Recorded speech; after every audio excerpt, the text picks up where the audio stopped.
Pour investir, quel compte avoir? Ou plutôt, quel support choisir pour investir son argent de la meilleure façon possible? Non, parce que c'est bien beau de se dire qu'on va arrêter de placer son épargne sur des livrets qui vous font gagner 50 centimes par an, mais encore faut-il avoir une idée des outils financiers à utiliser pour faire mieux. C'est pas vrai? Eh bien, vous savez quoi? Vous avez bien fait de venir et de cliquer sur cette vidéo. Parce que plutôt que de vous perdre dans un méandre de termes techniques et de possibilités, je vais vous montrer qu'au final, vous n'avez besoin que de 4 outils financiers pour démarrer vos investissements. Mieux que ça, il est fort probable que sur ces 4 outils, vous en possédiez peut-être déjà 2. C'est pas le comble de l'élégance, ça? Alors on y va? Allez, on y va!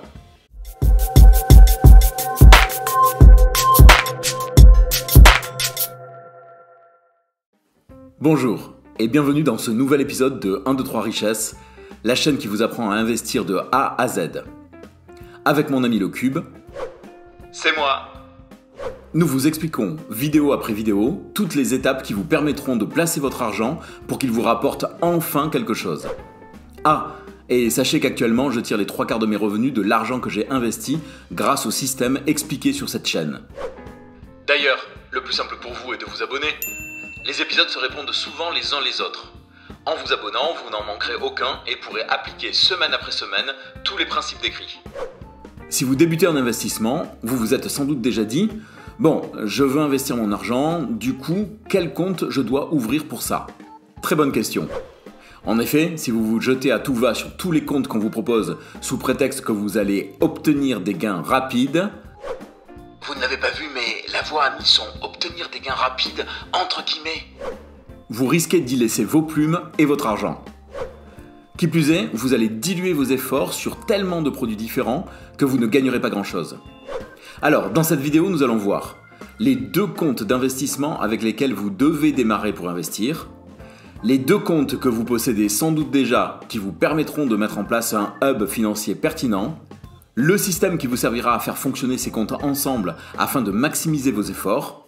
Enfin, à la fin de cette vidéo, nous verrons l'alternative possible si vous préférez vous construire un patrimoine de façon automatique sans vraiment avoir à y penser.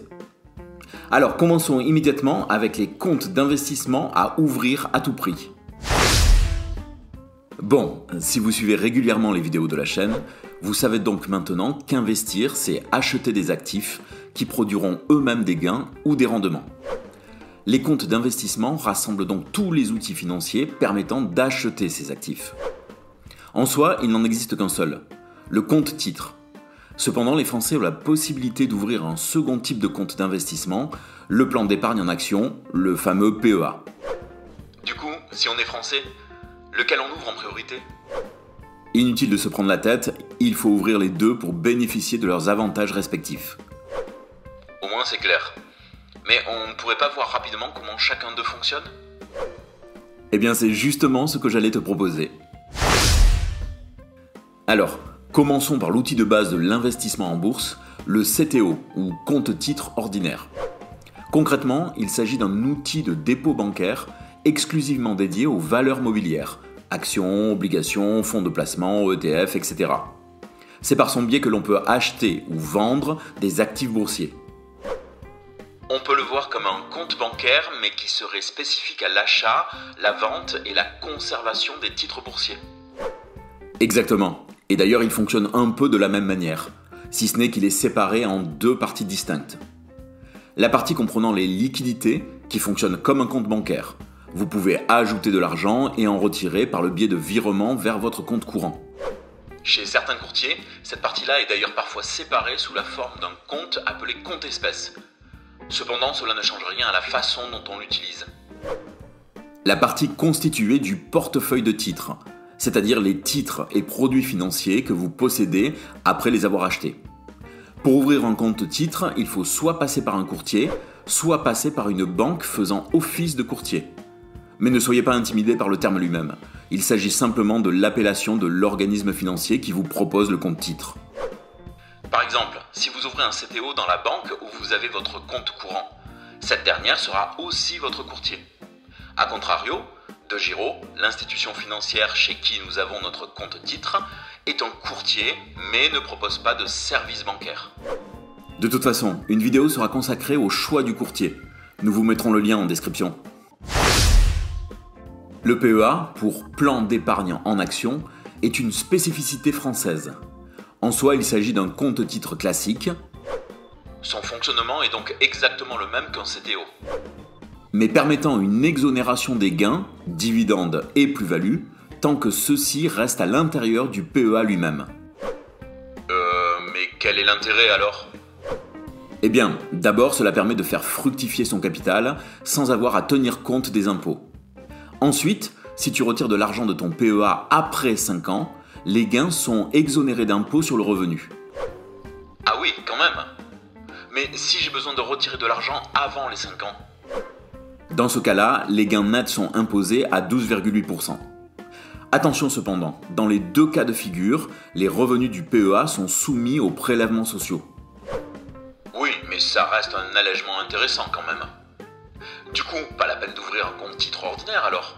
Le PEA est de base plus intéressant. Eh bien, oui et non. Le PEA possède certaines limitations. D'abord, le plafond de versement est limité à 150 000 €. Ensuite, seule la zone euro est accessible en termes d'investissement. Il est donc impossible d'investir dans des entreprises américaines ou asiatiques par exemple. Ah oui, ça limite les possibilités de diversification du portefeuille. Exactement. D'où l'importance d'ouvrir les deux types de comptes d'investissement dès le départ, car ils se compléteront parfaitement. Alors, nous avons nos deux comptes pour investir. Mais en introduction, tu as parlé de deux autres comptes qui permettent de mettre en place un système financier personnel complet. Nous allons y venir. Mais ces deux comptes-là, la majorité des gens les possèdent déjà. Dans la vidéo sur les différents types de comptes bancaires, nous avions expliqué que ces derniers sont séparés en 3 catégories. Les comptes de dépôt, les comptes d'épargne, les comptes d'investissement. D'ailleurs, on vous met une fiche pour l'épisode en question, si vous voulez le voir ou le revoir. Le lien sera également en description. Eh bien, les deux comptes que vous devez absolument posséder pour avoir un système quasi complet sont un compte de dépôt et un compte d'épargne. Ah oui, rien de bien compliqué. C'est ce que j'avais dit. Mais même si ça peut sembler évident, la majorité des personnes voient ça comme un élément à part qui n'a pas d'influence sur la qualité et les résultats des investissements. Alors qu'en réalité, leur impact est beaucoup plus important qu'on ne le pense. Comment ça ? La plupart des gens ont tendance à négliger, par exemple, le choix de la banque dans laquelle ils ont leur compte courant. On prend celle de ses parents ou on choisit celle que vous a suggéré un ami parce qu'il a un conseiller cool. Au final, l'établissement choisi fait le taf, mais ce n'est pas encore ça. Et dès qu'on commence à mettre en place son système, ça se met à coincer de toutes parts. Et puis il y a la question des frais bancaires. Petit teaser, l'épisode 20 sera consacré au choix de sa banque principale et sur les façons d'en changer. Pour le compte d'épargne, là aussi, inutile de se prendre la tête. Un simple livret A fera parfaitement l'affaire. Oui, du coup on arrive bien à un maximum de 3 ou 4 comptes. Un compte de dépôt, un compte d'épargne, un compte titre et, pour les Français, un PEA pour compléter. Voilà. Et à partir de là, on peut poser les bases de son hub financier. Le hub financier est le nœud de votre système de gestion. Il va contrôler le flux de liquidités que vous allez ensuite diriger vers les différents comptes dont vous avez besoin pour investir. C'est le cœur de l'organisation de vos finances. Effectivement, plutôt qu'ouvrir des comptes à tout va en fonction des opportunités, mieux vaut créer un système de comptes en relation les uns avec les autres. Globalement, le compte de dépôt et le compte d'épargne vont servir de passerelle avec les différents modules d'investissement. Et comment va-t-on faire ça ? Alors, ici on va parler d'un système vraiment basique, qui sera ensuite étoffé avec le temps et l'expérience. Donc en suivant les épisodes de 1, 2, 3 Richesse, abonnez-vous ! Arrête, tu vas finir par les faire fuir. Bon, on part du compte de dépôt sur lequel arrivent les revenus. Sur ces revenus, une partie est dépensée automatiquement pour régler les frais fixes. Confère l'épisode 11 sur la gestion des dépenses. L'autre partie constituera le budget utilisable. L'argent non utilisé entre ces différents budgets est donc épargné, puis envoyé vers le compte d'épargne. On le stocke alors et on le laisse s'accumuler. On crée donc un flux du compte de dépôt vers le compte épargne. Et ensuite? Lorsque l'épargne atteint un certain montant, on l'envoie alors vers le compte d'investissement avec lequel on achète l'actif ou les actifs qui nous intéressent. Reste à déterminer les actifs à acheter. Oui, mais ça, c'est une autre histoire. Le plus important pour l'instant, c'est d'avoir en tête ce schéma afin de comprendre les étapes par lesquelles on va passer pour mettre en place le système. Choix de la banque principale, choix du courtier, mise en place des virements d'épargne, etc. Autant d'épisodes qui permettront de continuer notre voyage vers la création de son patrimoine financier.